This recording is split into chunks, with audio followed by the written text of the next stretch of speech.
రాజకీయాల్లో కాలానికి అనుగుణంగా నిర్ణయాలు తీసుకోవాలి. అలా తీసుకుంటేనే 10 కాలాల పాటు రాజకీయం చేయగలం. లేకుంటే చాలా కష్టం. అయితే అధికారంలో ఉన్నప్పుడు చాలా బ్యాలెన్స్‌గా వెళ్ళాలి. లేకుంటే వైసీపీ నేతలకు పట్టిన గతే పడుతుంది. అధికారం ఉన్నప్పుడు కన్ను మిన్ను కానకుండా ఇష్టానుసారంగా వ్యవహరిస్తారు.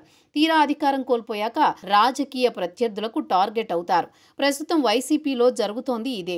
అధినేత జగన్మోహన్ రెడ్డి మనమే అధికారంలోకి వస్తాం, అందరి పని తేల్చుదామంటూ చెబుతున్నారు. కానీ క్షేత్రస్థాయిలో పరిస్థితి మాత్రం విరుద్ధంగా ఉంది. గ్రౌండ్ రియాలిటీ షోలో తాజా మాజీలు ఉన్నారు. తాము చేసిన తప్పులు వారికి తెలుసు. అందుకే చట్టం తమ పని వరకు వస్తుంది. ఎక్కువ మంది భయపడుతున్నారు. వైసీపీ నేతలకు రెడ్ బుక్ వెంటాడుతోంది. ఎంతలా అంటే అదే బుక్పై విమర్శలు చేస్తున్న వారు సైతం భయపడే అంత. పెద్దిరెడ్డి, మిథున్ రెడ్డి లాంటి వారికే దిక్కులేదు. మన పరిస్థితి ఏంటన్న వారు ఉన్నారు. అనవసరంగా అప్పట్లో దూకుడుగా వ్యవహరించి ఇబ్బందులు తెచ్చుకున్నామన్న వారు ఉన్నారు. వాస్తవానికి లోకేష్ రెడ్ బుక్ ను చాలా తేలిగ్గా తీసుకున్నారు. కానీ ఇప్పుడిప్పుడే ఒక్కొక్కరికి సీన్ అర్థమవుతోంది. అప్పట్లో అధికార వైఎస్ఆర్ కాంగ్రెస్ పార్టీకి ధీటుగా చెప్పేందుకు, కార్యకర్తలు భరోసా ఇచ్చేందుకు లోకేష్ రెడ్ బుక్ రాస్తున్నట్టు ప్రకటించారు.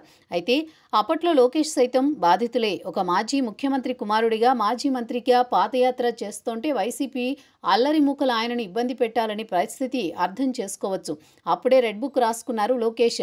ఆ పుస్తకం పని ప్రారంభం కావడంతో తమ వరకు వస్తుందని ఎక్కువ మంది నేతలు భయపడిపోతున్నారు. ప్రస్తుతం ఈ కేసుల నుంచి తప్పించుకోవాలంటే కూటమి పార్టీల్లో చేరడం ఉత్తమమని వైసీపీ నేతలు ఒక నిర్ణయానికి వస్తున్నారు. ఇందులో తాజా మాజీ ఎమ్మెల్యేలు, మంత్రులు కూడా ఉన్నారు. అవసరం వరకు జనసేనతో పాటు టీడీపీ, వైసీపీ నేతలను ఆకర్షించింది. ప్రస్తుతం వైసీపీ పార్టీలో మిగిలిపోయిన నేతలంతా ఒకప్పటి దూకుడు నేతలే. వారికి తెలుగుదేశంతో పాటు జనసేనలో ఆప్షన్ లేదు.